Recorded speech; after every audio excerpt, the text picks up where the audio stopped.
I got to talk. I got to tell what I feel. I got to talk about my life as I see it.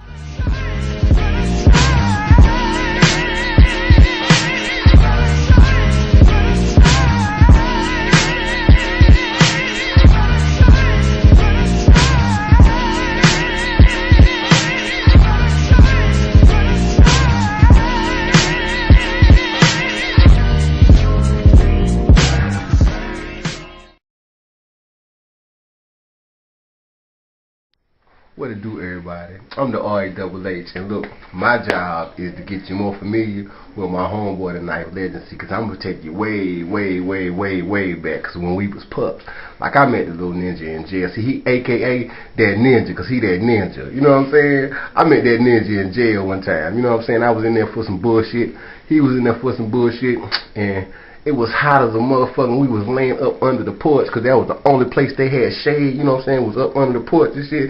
And then he was telling me about his little basketball career, how he could do what he do. And I'm like, man, your ass can't play basketball. So this little nigga gets up off from under this cool porch out here in this hot sun. Now look, we out here at the jail reunion wearing no shoes, just shower shoes. It's that 2012 edition.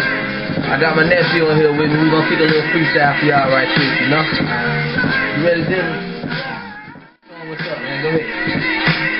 Alright. I'm ready to go. Just me, you know what I'm saying? We about to go to war, all enemies. We got to see the Halloween trick or treat. Don't even know candy. All your life goes me. Knock your armor. Call me Big Boss. Yeah. Knock a leather. Call it showtime. I don't got no time to be listening. I'm trying to make a rhyme. Yeah, you heard a freestyle from the little child. Kin and knife like nephews, I smile. Flow worthwhile, the infantile. You might need a towel, freestyle, whatever. I ain't gotta talk gangster. I still got flow. My nephew coming off the hanger. What up? I told you down south. I told you about Carolina. I told you this is just a little interlude reminder. Can you go some more? Or should I come back? It's like that. You wanna bring it on back? But if you don't, I bring the wax on his uncle. We there to keep these kids out the jungle. What up? Keep the freestyle for a good one more time. Yeah. Don't knock me out, cause you gotta work. Yeah. Don't try me, see, I'm my uncle chillin'. Yeah. Don't try me, like to hop off the bed, like I just don't care. Got to go to war, all enemies. You busted in your door. Busted in your door. They might score. Dylan, they might not want to ignore. My flow distinguished, incredible, unedible, editorial, philosophical, logical, a miracle. Sent like Jesus on the fourth day. They call me Knife Legend, this my... Gotcha. Flow steady and proper like Braxton, ask Tony Braxton. What up? This me and my nephew. Introduce yourself, homie. Hey, I'm Dylan Carter. And who am I? Knife Legend, my Uncle Quincy. And we out. Yeah. It's breaking niggas' ankles and shower shoes. Look, the nigga could jump so fast and so high to the rim that you, like, oh my God, like I can't even explain. Like, you be from ground to rim in like no time flat. You should see how he do, right? So then we exchange numbers and stuff, and I'm thinking he, you know how you meet folks in jail and they tell you that they one way and then you get out of jail and then they say the other way, you know what I'm saying? So I exchange numbers with him. I said, shit, I'm gonna see what type of motherfucker he is. Man, this dude was true to the game. You understand? He tell me he about his music and like to do what he do. I get out and I run into him. Like, it wasn't even I called him or he called me. You know what I'm saying? Like, I was with my wife here at this hotel and then he was walking past and I was like, Q! And he said, what's up, man? And it's been history ever since. You understand what I'm saying? Because, look, okay, that day, we went in the room to visit the folks that I was visiting, and he kicked a little verse for me, and I was like, good God almighty. So then we went to his uncle's house, and then he was showing me how he could play the bass and do all this. You know what I'm talking about? So then we hooked up, and then we went out to this little place out here in Salisbury, North Carolina, with my dear sweet brother, Noomsy, and we was put together this little track called Country Life. Like, one of these nights he gonna let y'all hear that, like, but we can't hear it now because I don't got it with me, but we did this little joint called Country Life, man, and it was like that. So then I'm thinking that's gonna be the last time I see him, but he come and pick me up again, and now we at the clubs every night, like passing out music. Like he was like, look man, we going out here, we gonna sell these CDs, man, cause I'm gonna put myself out there. Watch how I do what I do. So now we going to the clubs, every club in the city of Charlotte, we at these clubs and shit, and we walking in and we selling CDs, and the niggas are for real about this shit. That motherfuckers that ain't got money, he giving them the CD anyway. Like here man, cause you need to hear this man. It's 15 of the hottest tracks that you ever seen in your life, and I'm like, damn, cause I ain't even doing nothing for real. Like I just wrote this movie, but don't nobody even know that I wrote no movie, you know what I'm saying? I'm just hanging with him, so now I'm just all the clubs free, drinking free, cause these dudes coming in, and not only is they passing out CDs, but the bars and everybody's letting them perform. So now they doing what they do, man. It was it was amazing, right? So then he turns, now we hanging for real now, you know what I'm saying? So then he said, hey man, won't you hot damn ride down here to Louisiana with me and meet my peoples, and let me show you how we got a horse at our house, and you know what I'm saying, all this and that. Man, we go down here to Louisiana, man, and everybody love him, man, like he's a local celeb, and I ain't even know it was like that. And I'm like, damn, you understand what I'm saying? This is my ninja, man. This Q, man. Q, Knife Legend, you my dog, man. I love you, man. And you gonna see more of me, cause I'm just, this right here is just a brief little something, cause he got more people that he gonna put on here, but it's just a little brief. But you gonna see more of me, cause I got more to tell. I ain't gonna tell it all now. You heard me? Love is.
Uncle Knife Legend, known as Uncle Quincy.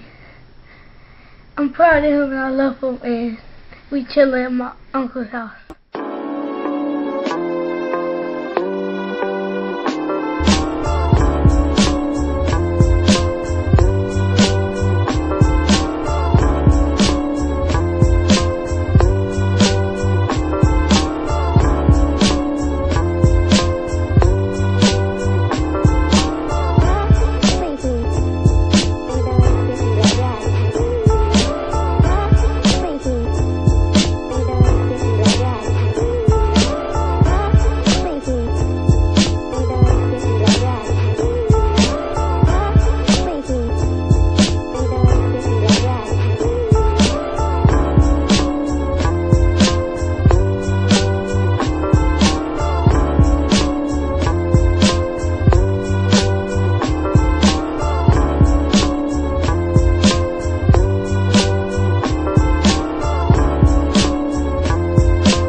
Yeah, this is your boy DJ Humble D. We out here in the North Cac, man. My boy Knife Legend, man, I'm telling you. I met this dude, man. It was like thug at first sight, man. We just connected, the souls and the spirits. It was crazy. This man is real. All of y'all that ever fucked up with this dude, man, y'all fucked up with the dude, man. That's some good shit. This nigga is a blessing, man. Angel in the sky. It was a good thing. It ain't gonna end either, man. About to do big things. I better watch out, man. We out of here. Christina R. Simmons, aka R the Fly Girl, Christina Renee Hamilton, chilling with my boy Ninth Legend. Met him through my other homeboy over here, Humble D. It's a pleasure to be here. The spirit, the energy, vibing, listening to music made by Unc over here. Can't do nothing but just relax and just, you know what I'm saying, vibe on with it. You got Ninth, old neighborhood. Papa Paul, what's up? We're gonna take you out on a little tour right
A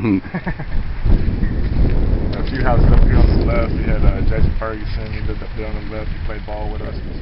That's when Paul made people run into the window that day. He crossed him so bad he ran into the window and we couldn't play over his house for like a week. Hey, what's going on? It's Papa Paul right here in the Queen City, back in Chestnut Lake neighborhood with my man Knight. You know, just letting y'all know a little feedback on as far as like what we did back in the day and everything. A lot of y'all know him, as the MC today and everything, but we actually grew up as little kids and everything back in this neighborhood, like 6, 7 houses up. So just gonna give y'all a little background information on how we came up as kids and how we got into what we're into today, as both as being artists and holding our craft down to the fullest. Me and my man Quincy, we used to play ball back in the day, going for hours and hours and hours on end. We'd be up from sun up to sundown, We were like, 9, 10 years old, up and down the streets. We used to play, other neighborhoods. It just got better and better. We pushed each other, and kind of got involved with the scene back then, just being in the streets and, you know, not really being negative with it, but, you know, just kind of being, you know, just being exposed more to what's out there as far as, you know, being stuck in the house all day playing video games or, you know, just watching TV. So we were really on the move all the time, so we just had that already, that hustle in us to get out there and make it happen. And on the along the path and the journey, you know, we kind of picked up on other elements of, you know, as far as like MCing. I remember back, you know, in the mid 90s, we were already, like, this is like 94, 95, we were already you know, MCing on the mic and everything, hooked it up to the keyboard. You know, Quincy's making the beats and everything, just on a little, you know, what is it, little cassette? Yeah, so, you know, we were just getting down with that, you know, and hooked that up to the, you know, the tape deck, and, you know, put a blank tape in there and recorded, you know. So most of y'all out there, you know, came from the underground scene, you know what I'm talking about. But you know, that's how we all, you know, that's how it started. And it wasn't like we were really influenced at that time by anybody else in the neighborhood. We were the first ones around here doing it, and just did it just because we were, you know, that was our passion, you know, it's what we wanted to do. So from there, I was, you know, kind of exposed to the hip hop scene and just kind of grew from there. Of course, I took the dance route, but I still respect all arts and forms of the hip hop community and the culture of it. So, you know, definitely out here, you know, supporting one another, and that's a good thing. I think more of that needs to happen. I think that, you know, more artists need to work with other artists, as opposed to just MCs working with MCs, or DJs working with DJs, or just dancers working with dancers, you know. Or even when dancers do work with other MCs, you still have that line. You can tell the difference. It's a divided line. Like, it's always seems like it's segregated, and it shouldn't be like that. It should be, when we're on stage together, we should share the stage and be cool with it, you know. It shouldn't be a one-man show. You know, we're all in this together, and I think that's what's going to help grow the community and grow the scene. And, you know, just by my man Quincy and I just, you know, remaining long-term childhood friends and to the end, I think, you know, that's a good, that puts a good foundation to where we're going with this today. So for all you out there, you know, trying to do the same thing, you know, don't let anybody say anything different. I think it's a good thing, and that's what you know, that's what this culture needs, and that's what it's about. You know, do your homework, you do your history. That's what it came about. It was the community is already together.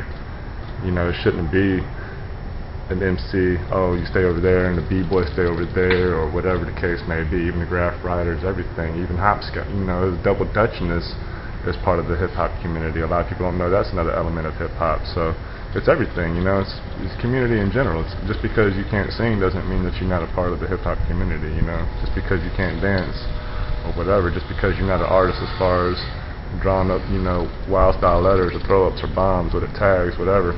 So I just think that it's a good movement forward, and we, you know, stay tuned. You know, my man Ninth is gonna be doing big things. So Ninth Legend, check him out. You know, YouTube. Stay in touch. You can check me out on, you know, Facebook, Poppin' Paul. BHC, stands for Battleholics. You know, that's a hip hop, you know, worldwide crew that I'm involved with. So down with them. But you know, just a little, you know, just as kids, you know, when you know, whenever we weren't, you know, we weren't even thinking about it like that. It's more like a livelihood. When people say that they live and they breathe hip hop, that's what we, you know, that's what we still do to this day. It's just who we are. It wasn't like we saw Run DMC and said, oh, we're going to be identical to that, or we saw, you know, whoever, you know.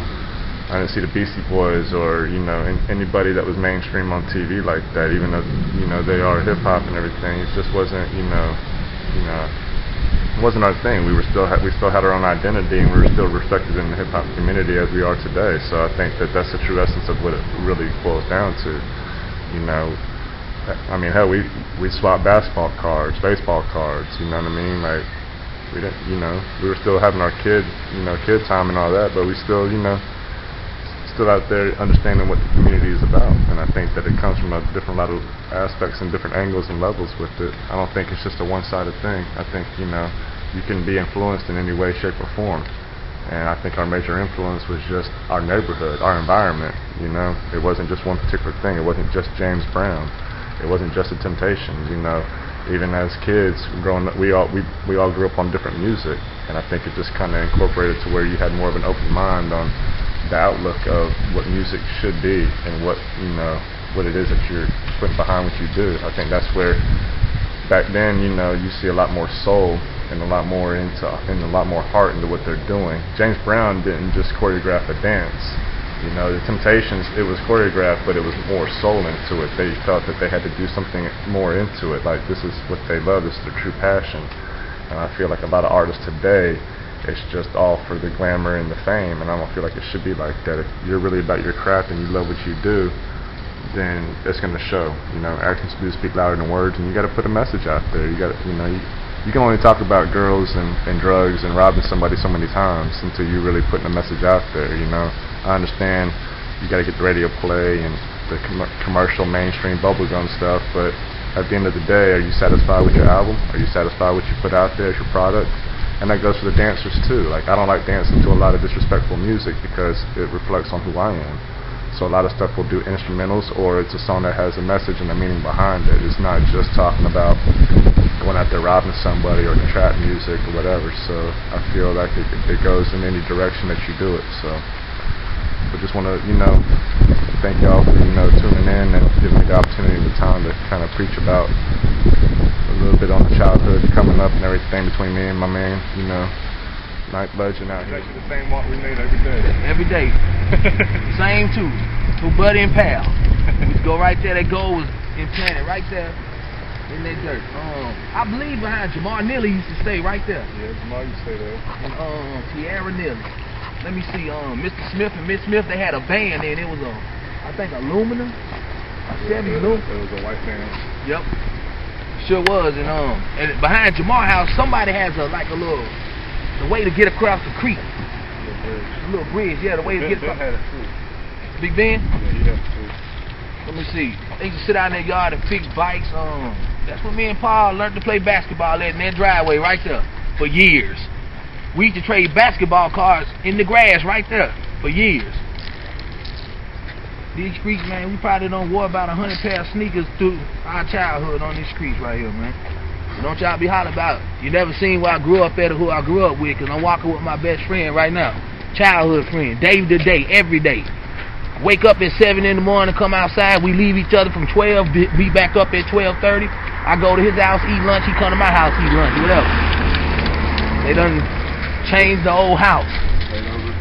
Stayed the night, everything. Battled on the Sega Genesis, traded my Michael Jordan cards for a Nick Van Exel card. That was Kevin Johnson. Let me see. That was the second one, though. Yeah. I don't want to walk too far up in the yard because I don't know who stay here now. But that's the house I was raised in right there. 7612 Cedar Tree Lane. That window right there. I showed that to y'all in that crazy video, but the house wasn't painted then. That was my old room. Paul could come knock on the window, and I look out the screen and see Paul and meet him, come right outside and we go play. The whole house. Get up in the mornings for basketball, go run in the mornings. Then we catch the bus in the morning, so I'd be over here like 4 or 5 o'clock in the morning. Yep. We'd run the neighborhood, and then freshen up and catch the bus. Yep. And we did that during the basketball season. Yep. And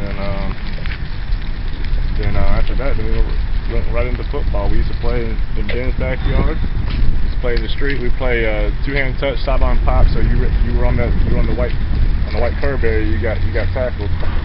Stay on Paul, huh? Stay on Paul. But you know, yeah, like Knight said, we didn't really go up Chatham Moss too much. It wasn't a whole there was only like one other kid that lived up there that was around our age, and he always either came down here or he was on the other end of the neighborhood. So his cousin actually lived on the back side of the neighborhood, so he was always over there. So we really had no reason to go up Chatham Moss too much.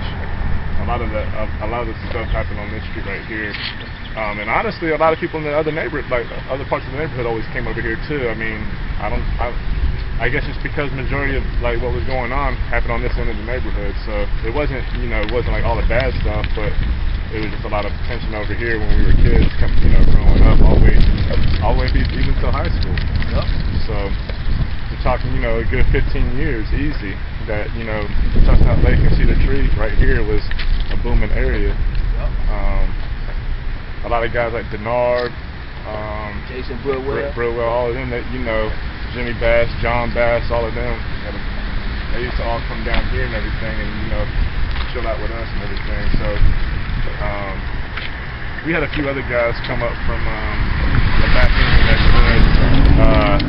You had like N-Boy and Chris Hager. We didn't really care for them too much. They ran off at the mouth a lot, but yeah. know, we're all grown folks now, so, you know, we settled our beef and everything's cool. It's, you know, it is what it is. We were all young and doing our own thing back then, but, nope, we didn't, you know, we had Octavius, Al, yep. all of them. So we used to go over there and play ball too. That's another end of the neighborhood back on the back side. It's a pretty big neighborhood, though. And a lot of people don't know it's actually like 2 or 3 neighborhoods all into one. It's just a bunch of streets that connect all each other. So yeah, so we actually had like a lot of people that we chilled with. And, like I said, 9 times out of 10, you catch everybody over on this side of the neighborhood. My mother knew when I came outside where I was at. I was either with Paul or with Paul. Yeah. Yeah, it's funny because I used to ride my bike. Sometimes I would ride my bike up to Quincy's house and just leave it there, and then we would just walk the rest of the day, and then just come back. So like if my sisters were looking for me or something like that, they'd be like, well, his bike's at Quincy's, but we don't know where he's at. So it was like that on a regular basis. But you know, our parents knew we were always together, so you know, it was never an issue or anything like that. I mean, honestly, we played more sports and did our own thing more than actually getting to actual mischief. You know what I'm saying? Like, of course, we rang doorbells and rang like little kids and everything like that, but it wasn't a consistent basis or anything like that. You know, it might have been like a once in a blue moon deal, but 9 times out of 10, you catch us on the basketball court at the rec center. We always walked up to the rec center. Every time Sandalwood. You know, we used to chill with the cats out of there too. They used to go over there. That's 9 times out of 10. That's what we were doing though, playing basketball. And I mean, a lot of that, I think, like I said before, I think a lot of that influenced just our music background, just the type of music we grew up on, and you know, just the influence of, you know, just being around, you know, just the hip hop community. We didn't even know it. You know what I mean? I think it was right in front of us the whole time when we were just living it and didn't even know it. And it wasn't until probably a few years back that we actually sat back and was like, damn. Because you start to question where you're going with your career and what you're going in life in general. And, you know, you start to think, and as you get on that level, then you start to think, okay, well, how did I get in this to begin with? You know, where was the influence coming from? You know, how did this all evolve? And then you really sit back and think about your childhood, and you're like, damn, no wonder, you know. And every time I think about my influences, I always think about back when we were kids. You know what I mean? I always think about when you and I were freestyling on the mic with song Purple Passion. Never forget that. Yep, Purple Passion, even off a karaoke machine. Yeah. We had a keyboard with a karaoke machine on the mic. It is what it is, but I still got it now. I ain't gonna lie, I ain't got it no more, Paul. I'm tired. The jersey's on the Raptors. I'm good for not even I play offense with no defense. I ain't sitting around no more, Paul. I might just pass some water. Yeah, the assistant coach. Yeah, Bill Cartwright. That was Ben. Yep. Hold on, how they say you? Hold on. Big Ben. I remember that day Paul made. That Alonzo hook shot. Yeah, the big old Kevin Duckworth. I remember Big Ben came outside one day in them tight shorts, Converse, and they was leaning left there. His feet was like this. They was like this. And he had to want to see me, even if I see him for 10, 15 minutes. I got to pay homage. Paul made him run into the ball. Let me put my shade down when I say this. And you got Papa Paul, Ninth Legend, Queen City. Hip hop. Get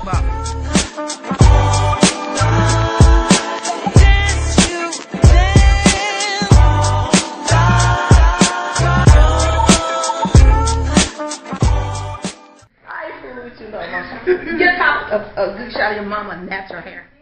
That's that hot sauce. What's somebody hair? The special edition. Talk about my hair crazy, boy. My mom cut all her hair off. She's growing a Nah, that's that natural fruit juices, those herbals from the earth. But it needs a perm. That's that Marie Carter, the 2012 edition. But it needs a perm from the side. You look cute, Mom. I don't care if I don't. I ain't trying to validate myself with nobody. I like it. As a boy, he was a real mama's boy. Go figure. He always really neat. Wanted everything dressed right, everything just in order.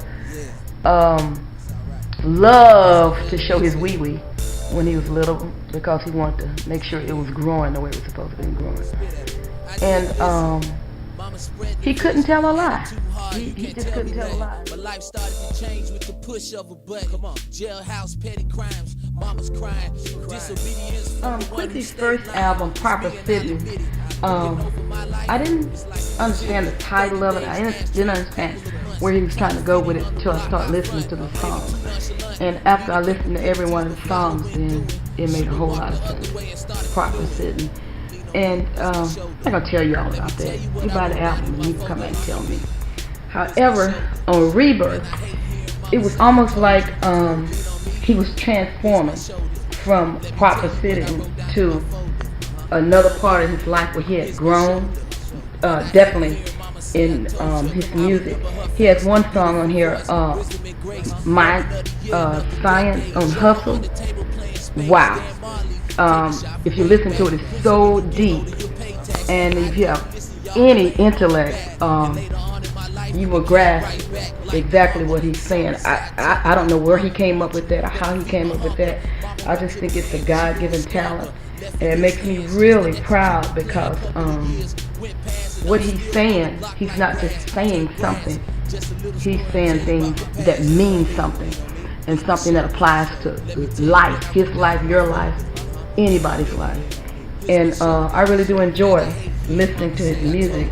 At first I thought I was thrown into it. Mama, you gotta listen, you gotta listen, you gotta listen. But I actually now want to listen because he's not just saying stuff to say it. He is really telling a story. And it makes me so proud because I think that part of him is me. Really. And this is my granddaughter, Tiana. My baby, Q.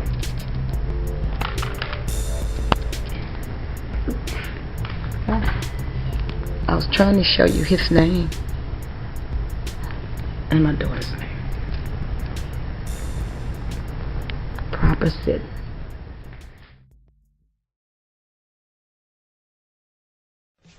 Okay, since he wants this interview to be all about him, in the last 3 years I've seen his music progress from just putting it on tablets to putting it on CDs.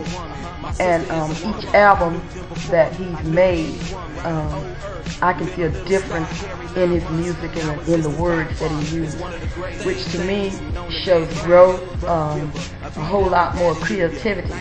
And he's telling a story, but unless you get the first album up to where he is now, you wouldn't get the story.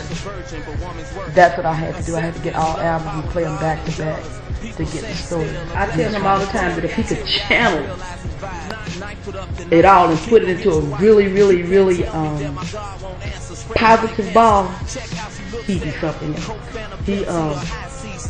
He's damn genius, if you ask me. And he has a lot of me in it. I know he does because I think you are too, though. But I know that I'm a person, I'm very wise, and I know that. And I'm glad of that because I just see things and people may see it one way, but I see it totally different. And I can always try to make the best out of any situation or thought or something like that. But you piss me off, I can show you the worst of the situation too. So you kind of like balance it. Balance it. But if he could ever tame or harness that energy, he's got like 5 different energies that split him up. If he could ever tame those 5 emotions, Quincy would be something. Music, homie. And now I know from everything that's in me, that music is nice. I'm just Quincy with something beating hard above my stomach. I understand now that the second thing closest to God is woman. Is woman. Is woman. Is woman. Is woman. Homeboy is woman. That's right. The ninth legend. And I'm out.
good, people?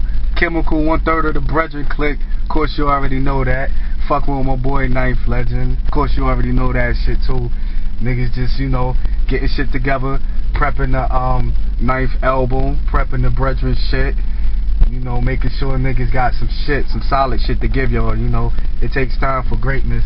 I'm not saying that in no cocky way at all, but, you know, we just been grinding for so long, and Ninth came back, and everything back official. Everything coming back full surface. So, y'all definitely be prepared for what Ninth doing, and we here to support him. BS all day, Brethren all day, Google, YouTube, whatever you need to do, man. It's all out there, you know what I'm saying? But stay tuned, man. For all the niggas that's missing that real hip-hop and want something different, you know, you could definitely get that from both of these projects. But Ninth would definitely be at you before the Brethren. We still got the preparation going on, so definitely get ready for some real hip-hop, man. And I don't mean to say that and use the term hip-hop loosely, because it's not what you hearing now. I'm talking about real hip-hop. So y'all niggas stay tuned, man. I ain't gonna say to be continued, because it's just another day. So y'all niggas prepare. My niggas Smoke. Shout out to the Ninth Legend. You already know. Niggas got problems with you, they got problems with me. Brethren, you already know the name. What's good? You know what I'm saying? KC, you know what I mean? AKA Cornbread all day, every day, straight from Greensboro to Charlotte. QC, you know what I'm saying? From Louisiana. My nigga, my brother, I love him. Ninth Legend, you know what I'm saying? Q, that's how I know him by Q. Y'all know him by Ninth Legend. I met the dude 2003, 2004 through Justice, you know what I mean? He doing this thing now. Y'all gonna hate, go ahead and hate. We don't give a fuck. That's how we do. You know what I'm saying? See this right here? Ninth Legend, underground hip hop at its best. You feel me? The rebirth. Get it? Soul, man. It's the soul right there. You feel me? It's the soul right there. You feel me? Right there. Look at that right there. And the rap with everything. Hot, fire. Get it? Copy it. You know what I'm saying? Do what you want with it. Just don't then copy it. You heard me? Get your own copy. This mine, nigga. This my copy right here, nigga. You can't have this back, bro. You can't have this, but it's mine, nigga. This all day, man. Q, I love you, man. You my nigga, man. You my brother, man. Like Poo-Poo say, without the facial features. Without the facial features.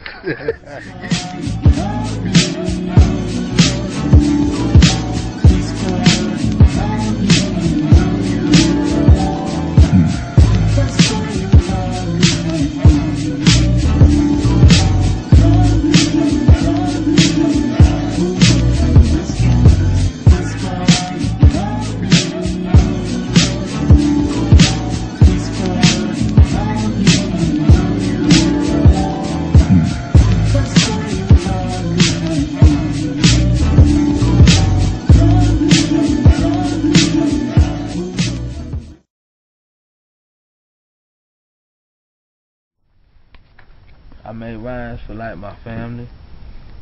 I made rhymes sometimes it's just like really nothing else to do.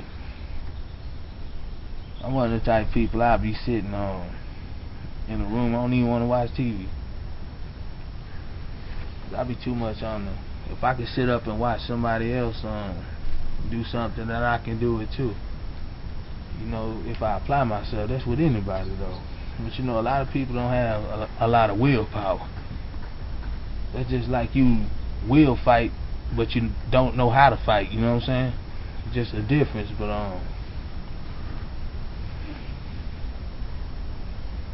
if you're gonna go hard, man.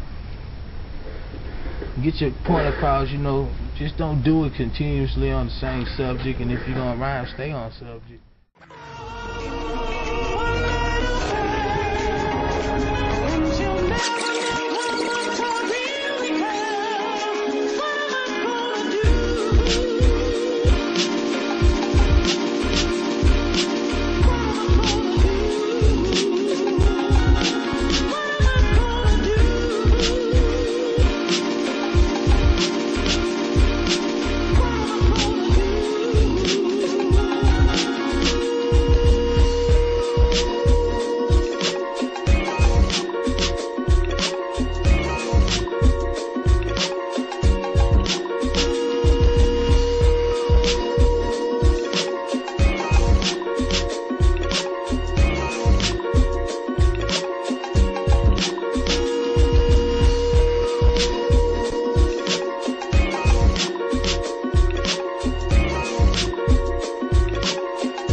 reservation with the Chippewas, and they came up to me with a young lad bundled in a buffalo skin, and they said, "This is the man, or will be the man that they have spoken of in the Ninth Legend."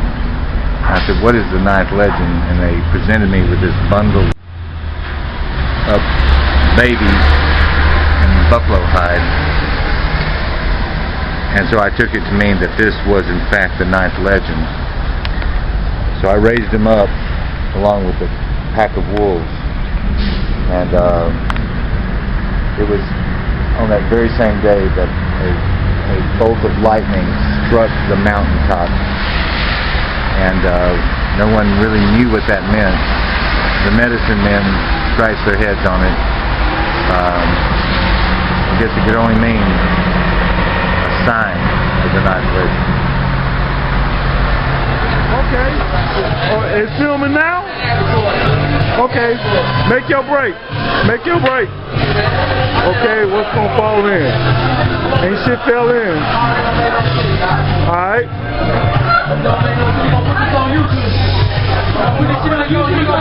Hey, hurry up, man. Hurry up. Hurry up. The film is rolling. Breaking my uncle off. Late night. Hurry up. Get a camera on. Hurry up. The film is rolling. To make sure they see his face. They got right there. I see him. I see him. Right there. I see him. He's taking his shot. How you playing? Okay. Here it goes. Oh, come on. Come on. Come on. Come on. Come on. Oh, shit. Everything falling in. I said that shit right there. Go ahead. What you got, huh? What you got, huh? Let me, what you got? I got my jacket on.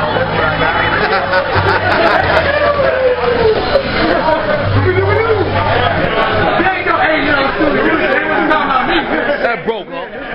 Each morning, my man goes downtown where everyone who falls and he's lost in an angry land. He's a little man. Each morning, my man goes downtown where everyone who falls and he's lost in an angry land. He's a little man. Go, go, go, go, go, go, go, go, go, go, go, go, fall, fall, fall, fall. Noticing it without the chain and all that stuff, man. You know what I'm saying? I just want to keep it real at the same time, you know. I'm a hip hop artist, man. I'm not a rapper. Welcome to Trendsetter Magazine Online. This is Shivago tuning in for the new swag issue of Trendsetter Magazine Online. I got an artist that everybody's going to be very interested in knowing about. His name is Ninth Legend. He's got a totally different swag from a lot of people that's out right now. Currently in Shreveport, Louisiana, my man right here, he's basically not from Shreveport with a whole different look on the actual music industry or whatever. So today we're going to go ahead and conduct this actual interview so we can get a better perspective of the actual. One thing I can ask you is, like, who would you say are like your influence in the music? What makes you actually strive to kind of want to go and do your own type of music the way that you kind of come across? Who are kind of like your influences in the music industry right now? Like, you spot like artists out now?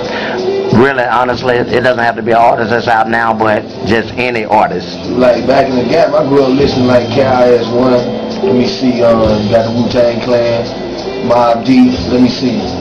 I was like the NWA back in the day. Okay, wow. Even just that, you can go back to like more like the R&B really where I got my kick off from music, because it was like, you know what I'm saying, you growing up listening to Al Green. The point was to me gaining the concept from them, because them people nowadays when they speaking on like R&B, they physically just down a woman, call her B and H call out a name. Al Green gave them something that had a message. Yeah. You know, you can use a wide word instead of being stupid, you know? Yeah, that's what's up right there. I feel you on that. How long have you actually been back in Shreveport? Been back here like like 4 years, but I be in out of town, you know. Okay, that's what's up right there. Ask you, who are your influences in the music industry? Who are the influences in your life that make you actually want to continue to actually do this music, you know, be on this constant grind that I see you on a regular basis? Who would you say is like your influence that keeps you going to actually want to do this music? So not only God first, my two little girls. You know, it's kind of like I do it, you know, to support them, but you know, like my daughter, they kind of like it. Okay, okay. And it'd be sweet if they did want to take the trade. Yeah. You know what I'm saying? There'd be something later on in life we could do together. Yeah. Most definitely, because I mean, I think generally kids are kind of like that stepping stone for us or whatever. I mean, if your kids like it, you know that it's popping or whatever. You know it's some good music your kids like, because generally kids, if they don't like something, it don't grab their attention. And they grab their attention even more because you their father. You see what I'm saying? So that's some good values there about that. You do that, you know, do to your kids and everything. That's good. Just like on a day-to-day basis, if I was your assistant and I was doing stuff for you on a day-to-day basis, what would you have me to do as a day-to-day for you as an artist? Pray with me. That's a good, okay. Pray with me for the most part too. Man, just stay true to your word. You know? Okay. Meet me halfway. It's kind of like I work just as hard as the person that could be assisting. Okay. Okay. You know, I don't put me in front of them and them in front of me. It's kind of like a mutual thing. It's sprinting on. Okay. That's what's up, man. They just be yourself. You just meet me halfway, and I'll meet you halfway. But I'll take you up to you win. Yeah, you keeping it 100 for real. I really appreciate that. You consider yourself more of I know that music is like poetry. Do you consider yourself a floetic type of artist, or do you consider yourself just a grimy type artist? Conscious MC. I'm a lyricist. I'm not a rapper. I'm poetry. I'm lyrics. I'm pretty much just defining wordplay. Okay. Just exercise vocabulary, in other words, you know, instead of nursery rhyming, I want to put words together that make sense and really have a message in the music. Because a lot of MCs, they can rap, but they don't even stay on subject the whole song. Exactly. Just pick you a subject and stay on subject, man. Just play your wordplay, your word skills. Yep.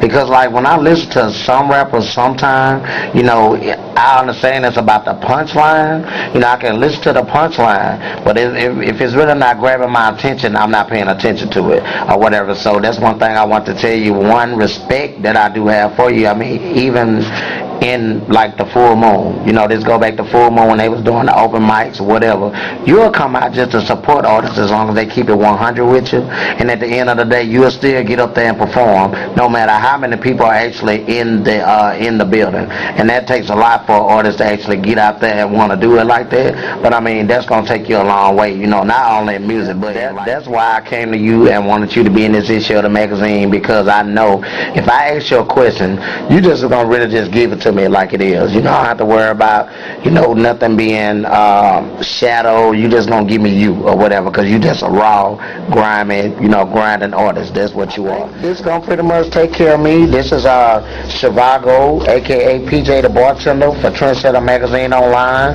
Basically, you can go to www.Trendsetter Magazine Online. The new swag issue will be out in February. It'll be out in February, so you can catch Ninth Legend in there with this exclusive first-time interview through Trendsetter Magazine Online. And we appreciate you for just even giving us the time to do this interview with you, because it's very appreciated or whatever.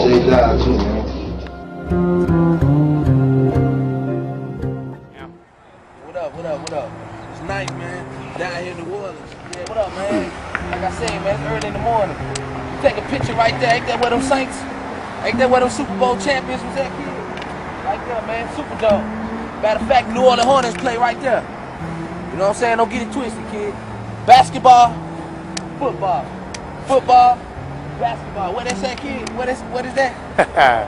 Football, baby. That's what them Saints said, man. Don't y'all get it twisted, man. Y'all be good out there. Beautiful thing, been traveling. Got my peoples on here with me. Kind of like a little tour around this, man, you know. I do this for like my little girls and stuff. And for my homeboys who locked down, I don't know, bragging aspect. It's just like universal, man. Get out and see something God made.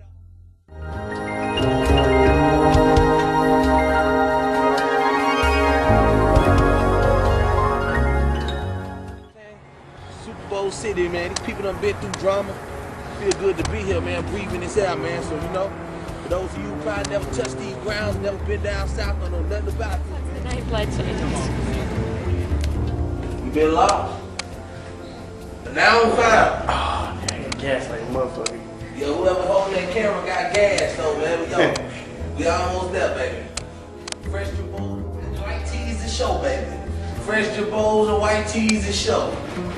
Future dollar, man. Yo, don't get hit, you might lose your spoiler. Yeah. My first day my mama got there, he was so excited to see her, I guess he forgot about it. So he got his shower, him and Corey, they went to bed, and they went upstairs and kissed me with the bed, and we came back down.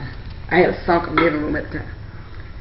My mama said, girl, evidently he don't grow it out of her, because he ain't showed me nothing. Before she could get out of her mouth, you could hear feet coming down the stairs. And she said, oh Lord. And she said, what? And she turned, and when she turned, it was right there. Yank. This is my mama was going like this. Grandma, you ever had a grandson with a mule this here big before? She said, no, I never had a grandson. I told you, Corey. I told you. Hell, that was the only grandson she had.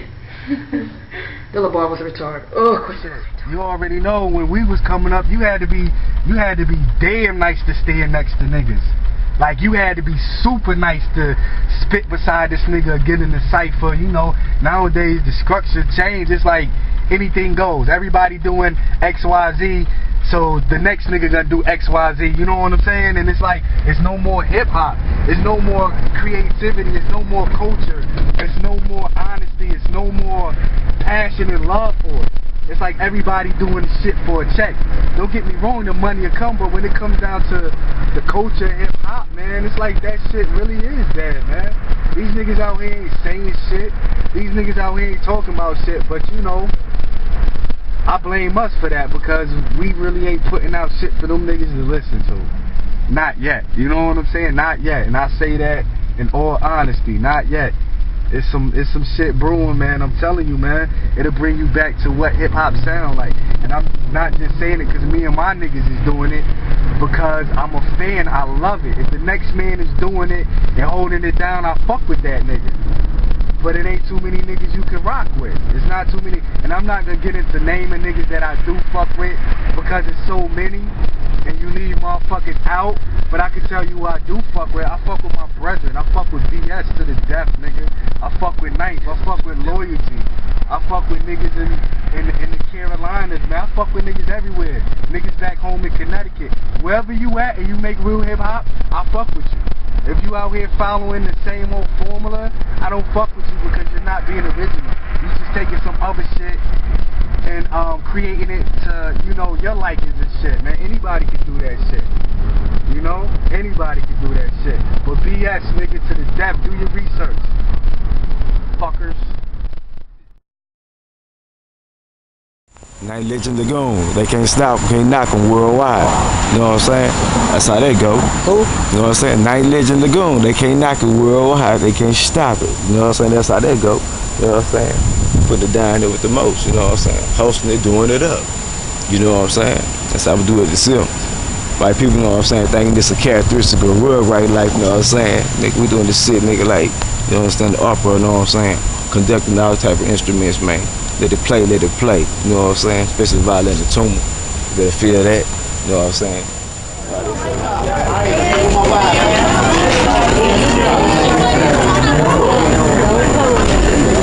Can I get on camera? It says she coming out to the stage on a good night. Hoes got beat up, they took their jail because they ain't classy. But this karaoke night, this classy night. I know, right? This ain't hood night. Where we at? In Miss Dave. Don't know what state. We ain't used to Texas, man, on the north side, Crip Hard, man. But I'm from Homestead, you know what I'm saying? I'm like that H-Time and all that stuff. The H-Time, but the Homestead, like some thug. Which I'm not doing. But nigga, you're gonna tip it on 4-4, you're gonna see a black Monte Carlo, and my partner locked up with a white car. Nigga, real talk. Ain't EIE record. This is my nephew. He is Buckwall. Get on my nerves, boy. You bad. Crazy.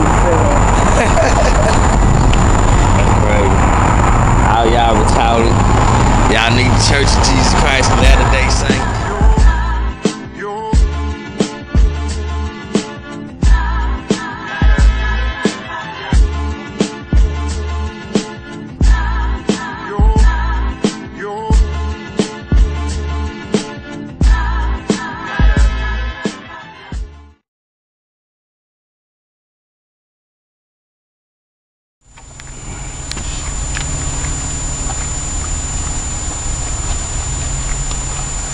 That's them vitamins and minerals.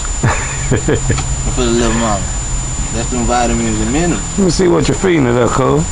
Look like that what? Oh, that's that old spaghetti casserole. Yeah. You gotta, put on the plastic forks if you want. That chicken tetrazzini is what he feeding his baby today. Get full, little mama. Then that chew snow. Boy, just like looking in the mirror, homeboy. Shit, what you talking about? Straight in the mirror. A double image. This ain't as black as me. She'll get there after a while. Yeah. Shit, it's yours and you made it.